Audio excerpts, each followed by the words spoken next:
Hello dear subscribers, today I will tell you how you can easily fix your error with Bootmgr is missing in Windows 10. So for doing this you just need you will see message that you can restart your computer clicking on Ctrl-Alt-Del. You just need to choose it, and after your computer will restart you need to open your BIOS. In my computer I need to enter Fn and F2. It also depends on your model of your laptop or PC, and you just you can view what combination of buttons you need to click to open your BIOS. So after you need to click it before your system starts, before you see name of your model of your laptop.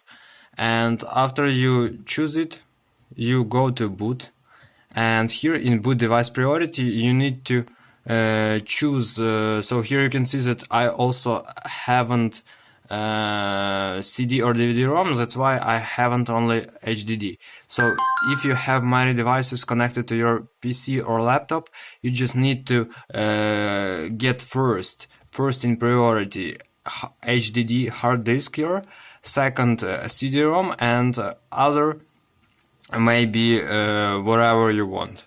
So here you can see that how you can change it. Here you can see the change values F5 and F6. So we just choose F5 and just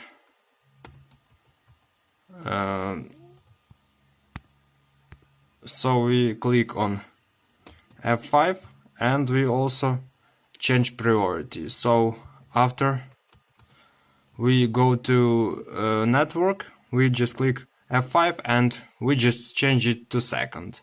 So you need to get your hard disk first, and second your CD or DVD-ROM.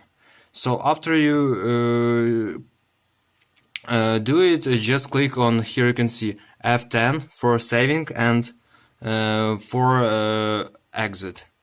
And after you do it, you just go to exit and exit saving changes, yes. So now everything must be good. Your system will work and with no errors. Thanks for watching, have a nice day, subscribe to my channel, click like, and goodbye.